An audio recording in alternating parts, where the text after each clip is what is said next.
Praise Lord మా. Good morning. ఎలా ఉన్నారు? బాగున్నారా? మీరందరూ బాగుండాలని మేము ప్రతినిత్యం ప్రార్థన చేస్తూ ఉన్నాం. ఎలా ఉన్నారు? రాత్రి చక్కటి నిద్రను మీరు కలిగి ఉన్నారా? దేవుడు మిమ్మల్ని దీవించునుగాక. మరి యొక్క మాట తీసుకొని ఇలా మీ అందరి ఎదుటికి రావటానికి దేవుడు ఇచ్చినటువంటి కృపను బట్టి, ధన్యతను బట్టి, భాగ్యాన్ని బట్టి దేవునికి వందనాలు చెల్లిస్తూ ఉన్నాను. మరి యొక్క మాట తీసుకొని నేను మీ అందరి ఎదుటికి వచ్చి ఉన్నాను.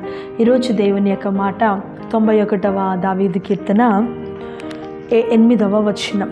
నీవు కనులారా చూచుచుండగా భక్తిహీనులకు ప్రతిఫలము కలుగును. ఈరోజు దేవుని యొక్క మాట 91వ దావీదు కీర్తన 8వ వచనం.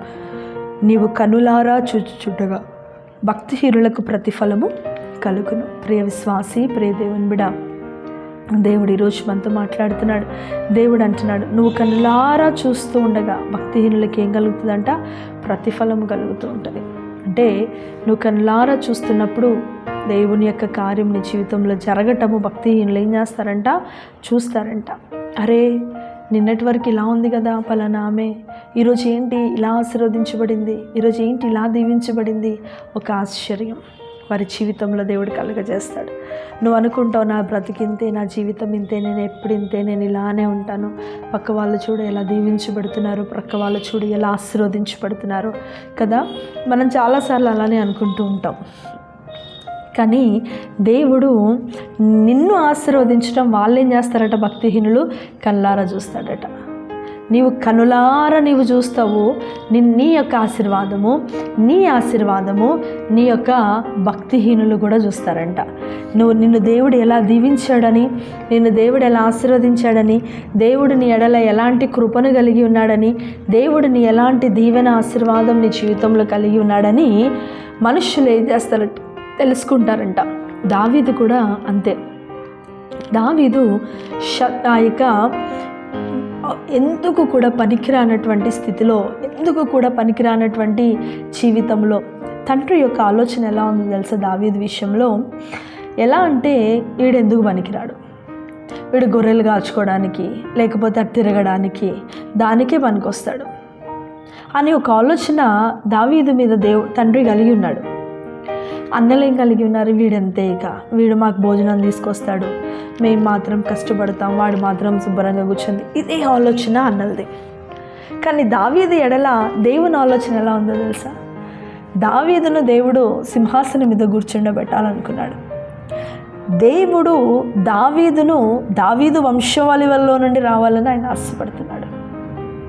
ఎంత చక్కటి అద్భుతమైనటువంటి కార్యం కదా. నువ్వు అనుకుంటావు నీ విషయంలో, ఇక నేను ఇంతే, నా బ్రతికింతే, నా జీవితం ఇంతే, నా స్థితి ఇంతే అని నువ్వు అనుకుంటావు.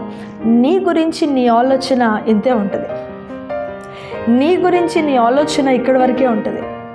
కానీ నీ గురించి దేవుడి యొక్క ఆలోచన చాలా గొప్పది. నీ గురించి దేవుని యొక్క ప్రణాళిక చాలా గొప్పది.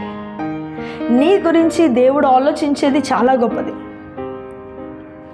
నిన్ను ఎట్లా వారి ఎదుట నిలబెట్టాలి, నిన్ను ఎలా వారి ఎదుట తలను పైకెత్తాలి, నిన్ను ఎలా వారి ఎదుట ఘనపరచాలి, నిన్ను ఎలా వారి ఎదుట హెచ్చించాలి అనేటువంటిదే దేవుడు ఆలోచిస్తూ ఉంటాడు. కాబట్టి నువ్వు అనుకుంటున్నావేమో, దేవుడు నిన్ను మాత్రం విడిచిపెట్టడమ్మా. ఆయన నిత్యము నీకు తోడై ఉంటూ నిన్ను బలపరుస్తూ, నిన్ను నడిపిస్తూ, నీ జీవితంలో గొప్ప కార్యమును చేస్తూ ఆయన నిన్ను ముందుకు నడిపిస్తూ ఉంటాడు. నువ్వు కళ్ళారా చూస్తావు, నీ భక్తిహీనులు కూడా కళ్ళారా చూస్తారు నీ యొక్క ఆశీర్వాదాన్ని. నిన్ను అలా దేవుడు ఉంచాలని నన్ను అనుకుంటున్నాడు. ప్రార్థిస్తామా? ప్రభువా, నీకు వందనాలు చెల్లిస్తున్నాను తండ్రి. యేసయ్యా, ఈ ఉదయకాల సమయంలో బిడ్డలందరినీ చేతులకు అప్పగిస్తున్నాను తండ్రి. బలపరచండి, దీవించండి. ఎవరికి ఏది కావాలో నీకు తెలుసు, ఎవరికి అవసరం ఉందో నీకు తెలుసు. వారి జీవితంలో కార్యమును జరిగించి నడిపించమని ప్రార్థిస్తున్నాను.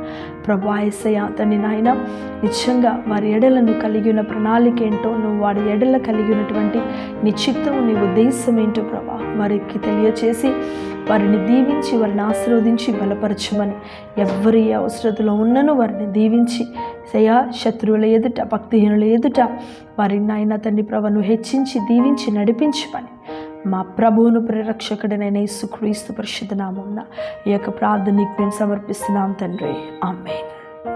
Praise Lord. మా అందరికీ దేవుడు మిమ్మల్ని, మీ కుటుంబాలను దీవించును గాక. ఆమేన్.